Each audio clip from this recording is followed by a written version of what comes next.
Good morning.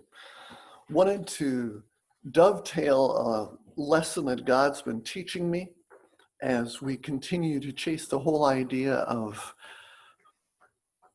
refusing to let a hardening of the categories take over our lives, breaking the hardening of the categories.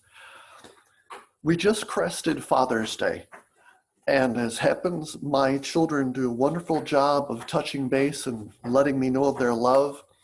And so on one, I've got a Papa, you're dynamite. And another one, I love you this much. You can tell that those are both from mothers with children, grandchildren. So in one of them, I got this beautiful card with the grandchildren holding up the letters for Papa, which is what the family calls me. And it brings back to mind how my children years and years ago made pictures of themselves saying, "We love you." And that was a Father's Day gift, oh my, 20 years ago? Notice I still have it.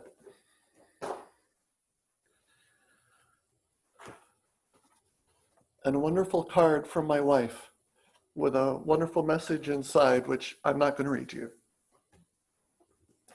But all of that to illustrate the beauty, the preciousness of what the Bible says.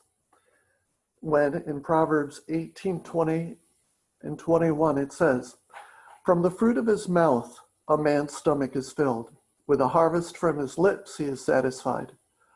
The tongue has the power of life and death, and those who love it will eat its fruit." This applies to absolutely every relationship we have.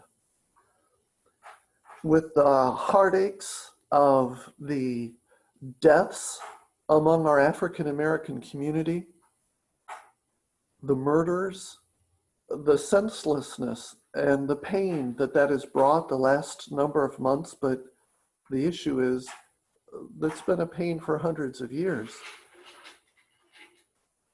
Add to that the learning that it's easy to be a person who responds when people share their pain. It's a different issue to let people know you care, you really care, many times that you love them, but we would rather respond to people showing they're hurting rather than step up and directly say, "How are you doing?" Wanting to know if they're hurting, wanting to enter in so that you can rejoice with those who rejoice and weep with those who weep. It takes much more courage because we might not like what we hear if we ask, "How are you doing?" The Bible says, "The tongue has the power of life and death, and those who love it will eat its fruit." So obviously, if I'm tearing other people down with my tongue, the tongue has the power of death. But as I share my appreciation and gratitude for what people have done for me, that breathes life. So in this time when we're trying to figure out how to reach out, support, and encourage all peoples around us, and unashamedly, our African American friends, contacts, neighbors, co-workers,